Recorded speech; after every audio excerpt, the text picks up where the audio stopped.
আপনারা জানেন যে গতকাল থেকে আমরা শহীদ উসমান হাদির হত্যার সুষ্ঠু তদন্তের জন্য ডক্টর মোহাম্মদ ইউনূসকে জাতিসংঘে একটি চিঠি প্রেরণের জন্য আহ্বান জানিয়ে তার বাসভবনের সম্মুখে অবস্থান করছিলাম।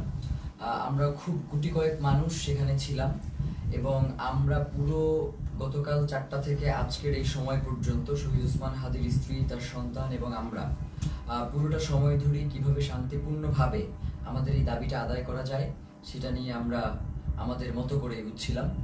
এবং আমাদের সাথে সরকারের বিভিন্ন সময়ে তারা কোনোভাবেই আমাদের কাছে ওইভাবে করে যোগাযোগ করতে তারা স্বাচ্ছন্দ্য বোধ করে নাই আমাদের কাছে মনে হয়েছে। নয়তো 8 ঘন্টা শহীদ উসমান হাদির স্ত্রী যমুনার সামনে ছিলেন, যমুনা থেকে একজন পিয়ন বের হয়ে তাকে সম্মান জানানোর এতটুকু প্রয়োজন বোধ করেন নাই।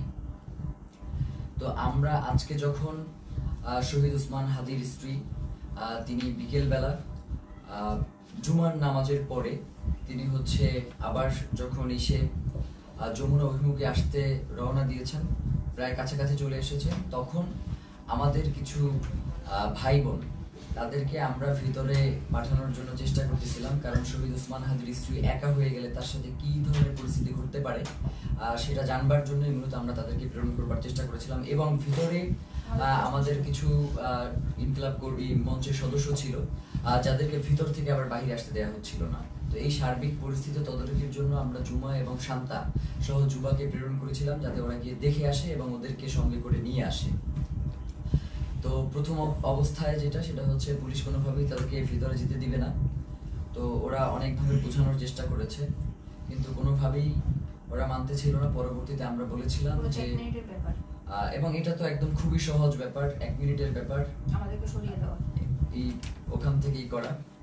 তো ওরা কি করেছে, জুমা এবং শান্তার গায়ে হাত তুলেছে এবং দেখবেন যে শান্তাকে গলা চেপে ধরেছে এবং জুমার পুরো গালে তারা তাদের খামচি দিয়েছে আর কি, মানে এইটা কি, এবং বুট দিয়ে ওদেরকে রাস্তায় পাঠিয়েছে।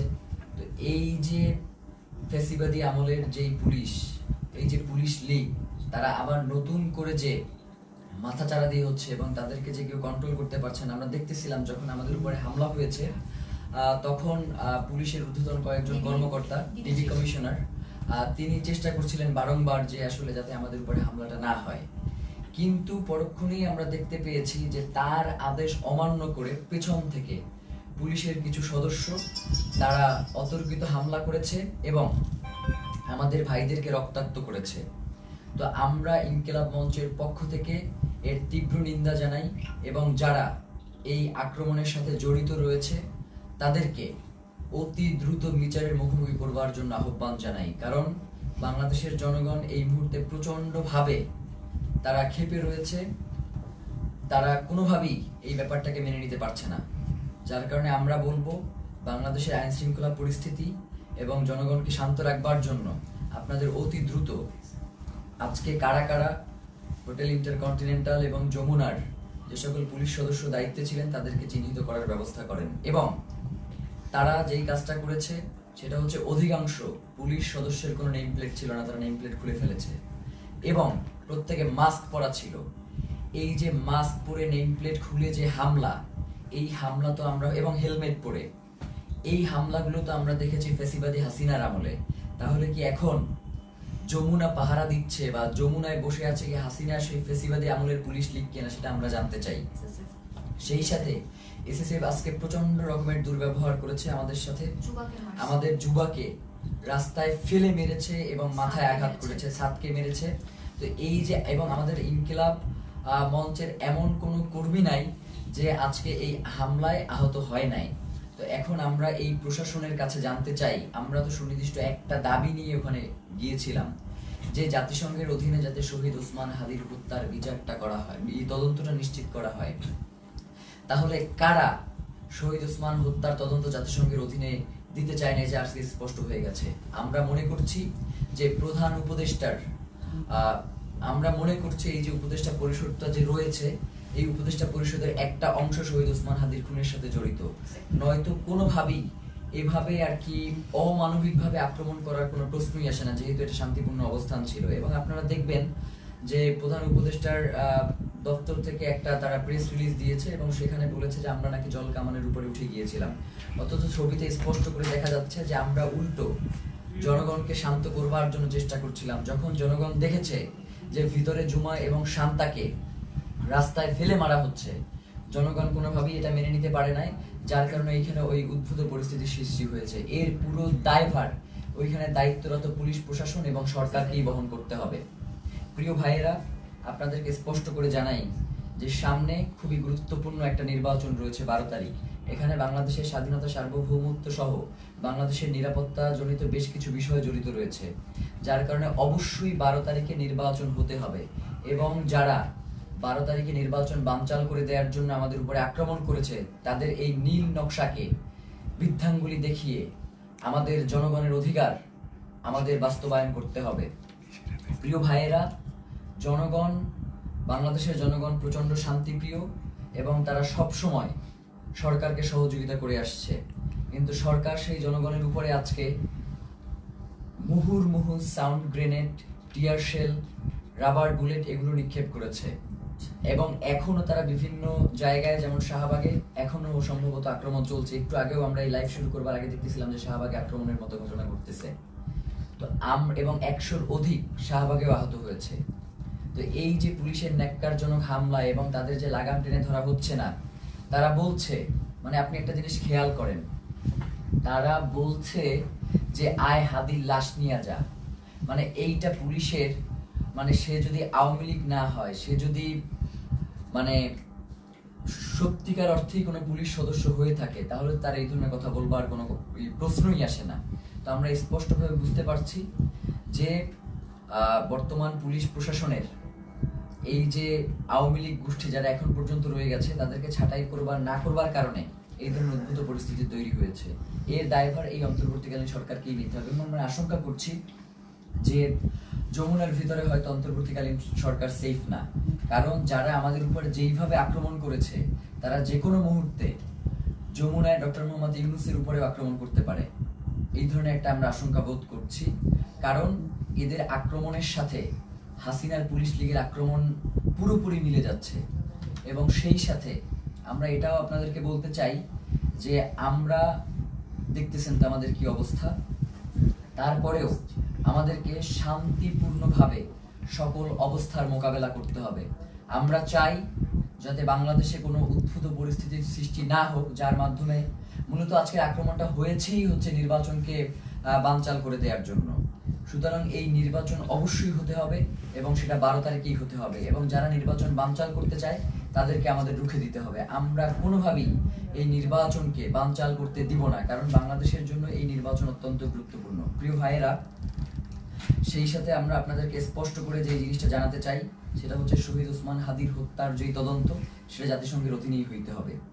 আমাদের এখানে আমরা তাদের সাথে কথা বলেছি, তারা আমাদেরকে আশ্বস্ত করেছিল যে জাতিসংঘের অধীনে এটার তদন্ত হবে, কিন্তু তারা কোনো ধরনের সময়সীমা বেঁধে দেয় নাই।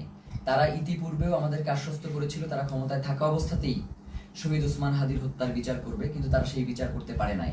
যার কারণে আমরা তাদের শুধুমাত্র কথায় আশ্বস্ত না হয়ে আমরা তাদের কাছে একটা দাবি করেছিলাম যে আপনি কবে নাগাদ এই কাজটুকু বাস্তবায়ন করবেন, এই চিঠিটা ইস্যু করবেন, সেটা আমাদেরকে জানান।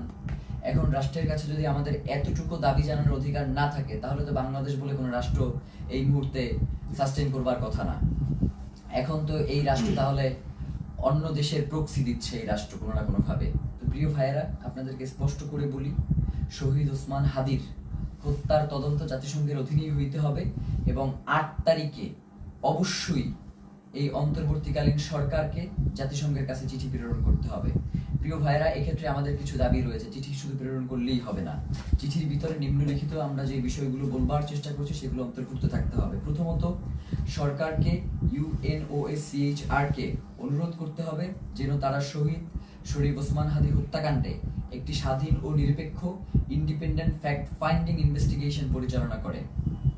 এই তদন্তের স্পষ্ট কার্যপরিধি থাকবে যাতে ঘটনার সত্যতা নির্ধারণ, দায়ী ব্যক্তি ও তাদের সহায়ক নেটওয়ার্ক শনাক্তকরণ এবং জবাবদিহিতা নিশ্চিত করে করণীয় সুপারিশ অন্তর্ভুক্ত থাকবে। সরকারকে অনুরোধ করতে হবে যেন তদন্তে শুধু সরাসরি হামলাকারীদের নয়, বরং আড়ালে থাকা পরিকল্পনা, ষড়যন্ত্র, জড়িত থাকা বা সহযোগিতা, সহায়তা প্রদান কিংবা আশ্রয় প্রশ্রয় ও চিহ্নিত করা হয়, যা হত্যাকাণ্ড ও পরবর্তী পালিয়ে যাওয়াকে সম্ভব করেছে।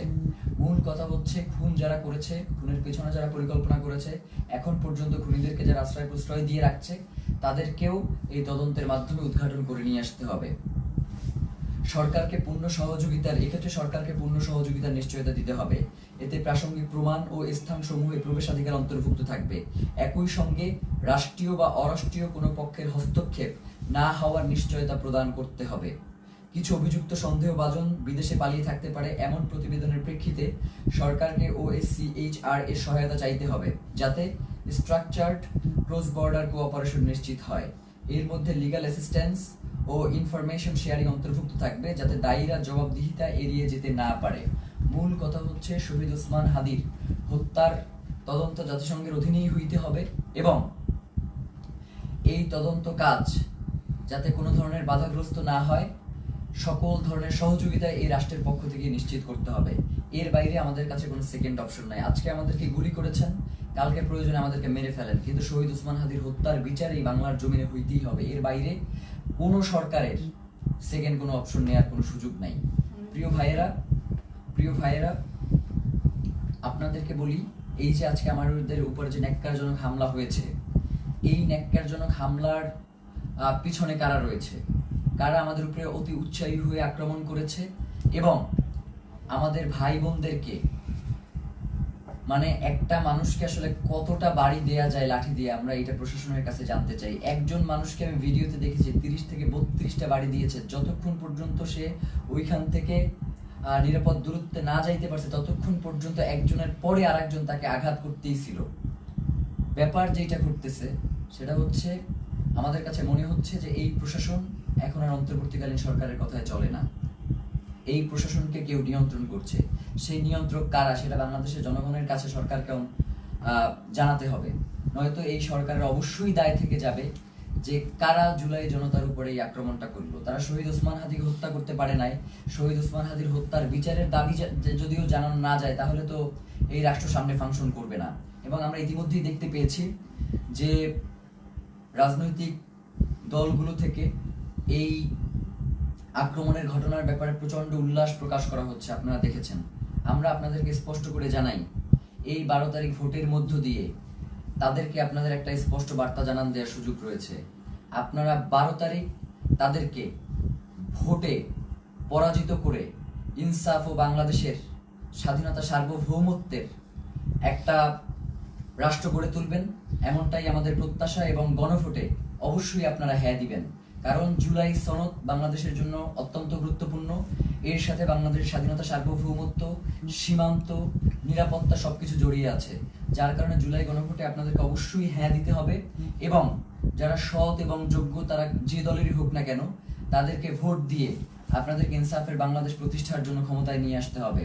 এবং সাধারণ জনগণকে আপনারা আহ্বান জানাই যে আপনারা 8 তারিখ পর্যন্ত একটু ধৈর্য ধারণ করুন, যেহেতু সরকারের পক্ষ থেকে স্পষ্ট বিবৃতি দেওয়া হয়েছে যে 8 তারিখে তারা জাতিসংঘের কাছে এই চিঠি ইস্যু করবে, প্রেরণ করবে। তো এবং তার আগে অবশ্যই এই চিঠি প্রেরণের আগে এই চিঠিতে তারা কি লিখেছে সেটা আমাদেরকে দেখাতে হবে। এইটা না দেখিয়ে কোনো ধরনের ছল চাতুরি মার্কার চিঠি কোনো প্রেরণ করা যাবে না এবং এটা অবশ্যই আমাদেরকে নিশ্চিত করতে হবে। প্রিয় ভাইয়েরা, বাংলাদেশের স্বাধীনতা সার্বভৌমত্ব এবং ইনসাফের লড়াইয়ের জন্য শহীদ ওসমান হাদি শাহাদাত বরণ করেছেন। আমাদেরকেও যদি শাহাদাত বরণ করতে হয়, আপনারা ইনসাফের এই লড়াইকে কোনোভাবেই থামিয়ে দেবেন না। ইনসাফের এই লড়াই আমাদেরকে অবশ্যই চালিয়ে নিয়ে যেতে হবে যতদিন পর্যন্ত বাংলাদেশে আমরা বাংলাদেশের আজাদীকে টিকিয়ে রাখতে আমরা চাই।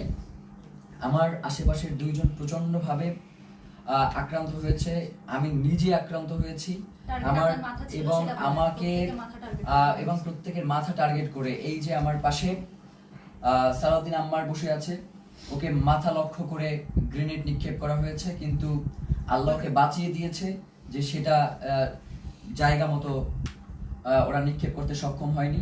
ওর মুখে সেলাই দিতে হয়েছে, ওর হাতে ব্যান্ডিজ, জুমার গালের প্রত্যেকটা জায়গা আছড়ানো, মাথায় বাড়ি দিচ্ছে, শান্তাকে গলা টিপে ধরেছে।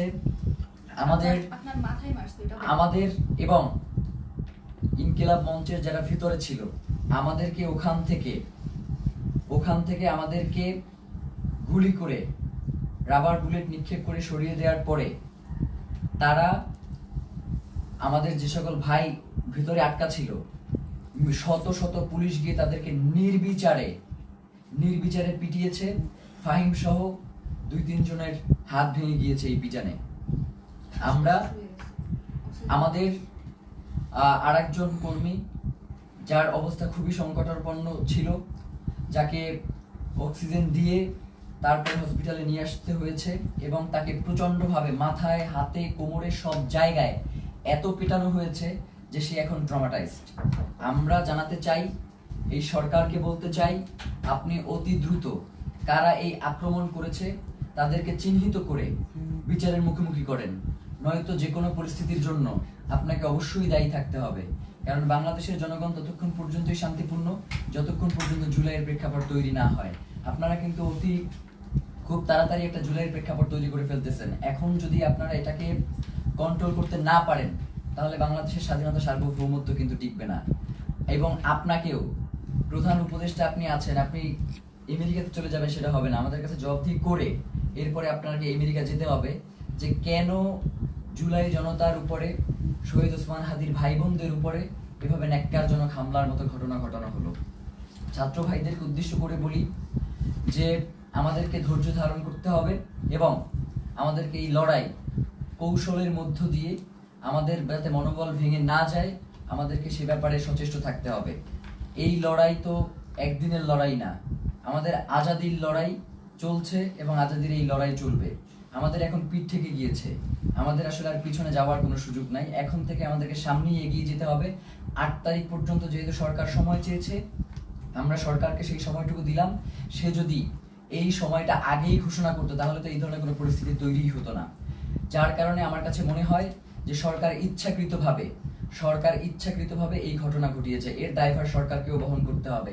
বাংলাদেশের জনগণ এই অন্তর্বর্তীকালীন সরকারকেও ছেড়ে দেবেন, এটা বলে দিলাম।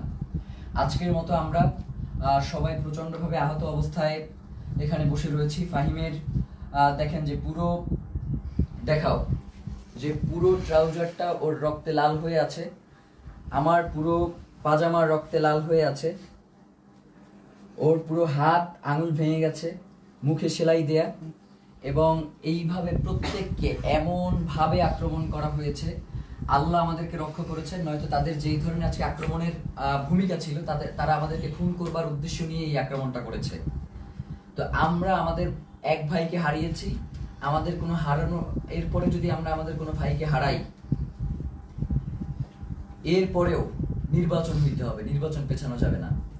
নির্বাচনের পরে যে রাজনৈতিক দল ক্ষমতায় আসবে তারা যদি এই ব্যাপারে কোনো সুষ্ঠু পদক্ষেপ না নেয়, আমরা শুধু বলি ব্যাপারটা এমন না, আমরা তাদের জীবনকে জাহান্নাম বানাই দিব বলছি, তাদের জীবনকে জাহান্নাম বানাই দেবো, এই কথা বলেই শেষ করলাম। জুমার কিছু বলবার আছে? ধন্যবাদ। আসসালামু আলাইকুম।